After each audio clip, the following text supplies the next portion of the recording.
Okay, so today we are reviewing a 2001 Porsche 911 Carrera. What's your name first? David. David, okay. What are the main modifications to this car? A great question. It's got solid engine and transmission mounts. It's got a lightweight flywheel, PSS 9 suspension, and different sway bars. So those are probably the main modifications.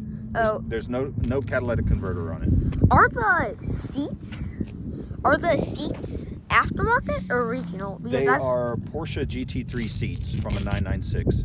Oh, so you took GT3 seats and put it into this? Yes. Yeah, because I was wondering, because I've never seen below like 2010 Porsche race seats. Yeah, so this is the first time I've seen them. Yeah, so these were bought by the original owner who built the car.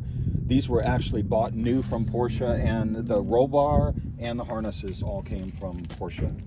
And then a Porsche mechanic did the installation.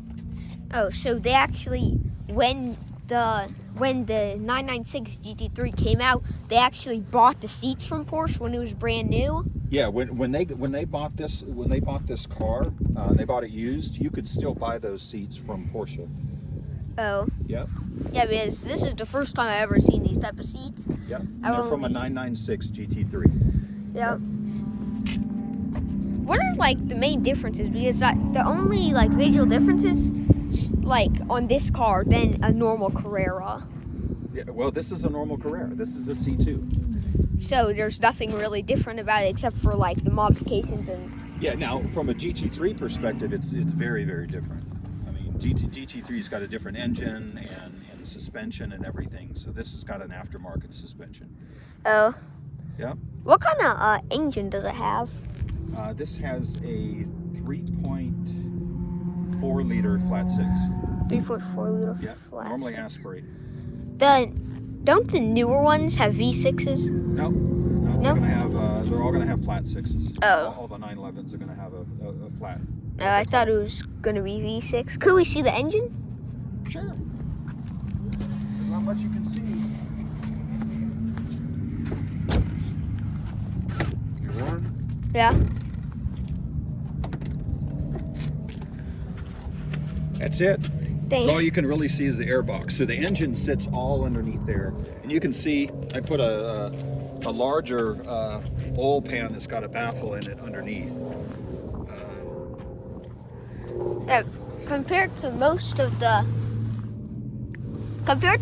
cars that I've looked at today, this one has like the least amount of engine you could see. Exactly. Because you can barely see the engine. Most of them like you could see the entire engine. Yep. So this engine sits behind the rear axle, and then the transmission faces forward. Oh. Yep. I didn't know that.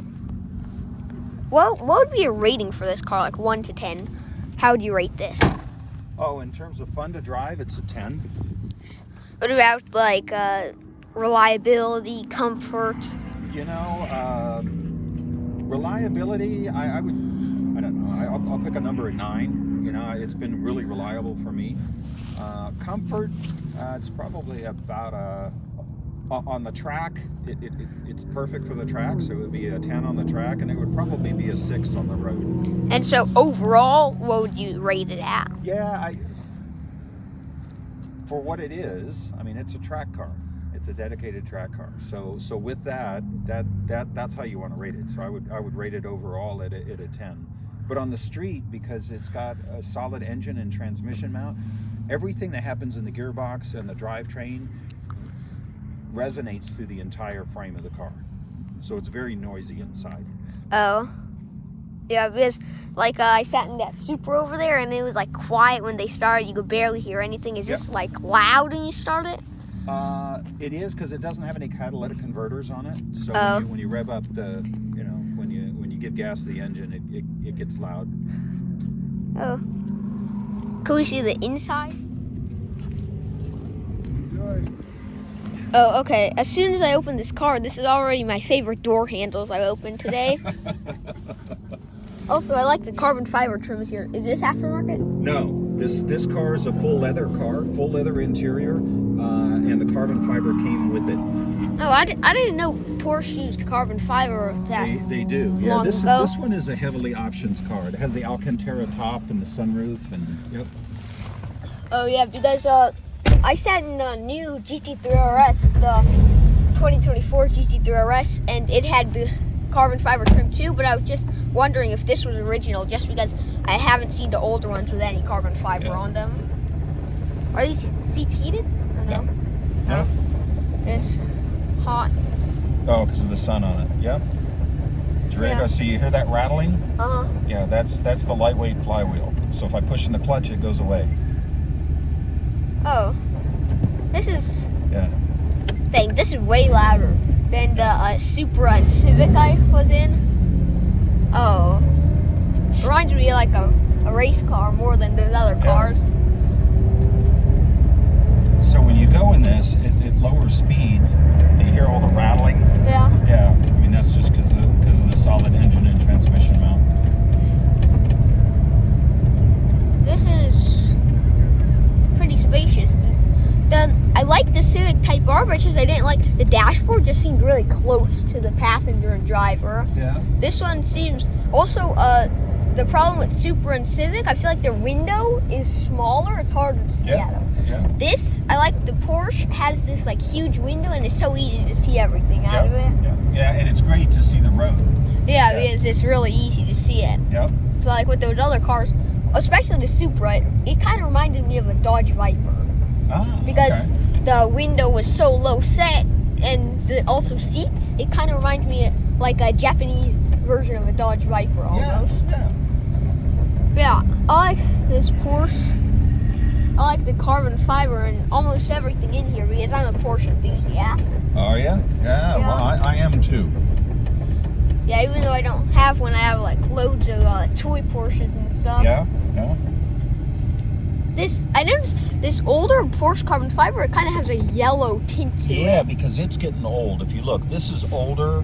I mean, this is aged differently. This is nice and clear. That's clear.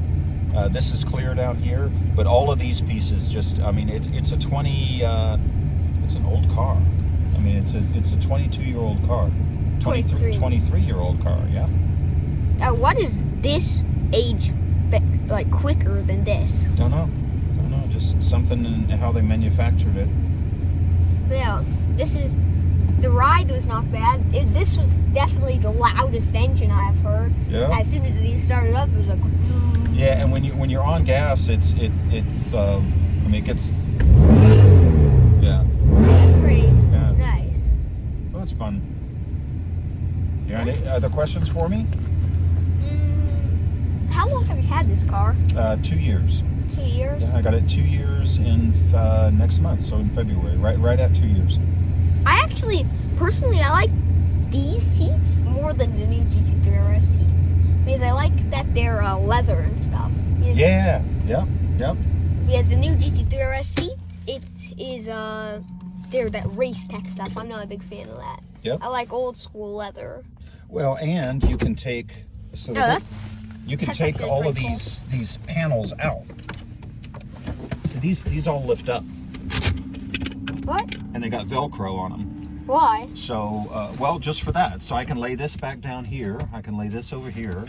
So when you're driving it I can every tuck day? the belts out. Yeah, but all of this piece comes out. You know, this whole back panel piece comes out. So you can adjust the padding for it. That's pretty nice. Isn't that great? I like this. Thanks. Oh, and I really like the handles. The handles to get out of the car. Yep. They're just entertaining to open. Yeah, this is pretty nice. Yeah. The engine noise is like crazy inside of this car, but I like the seats definitely way more than the new GT3 RS. Wow. And the guy who was training everybody, he had broken hands. He said this is what most Formula One experience.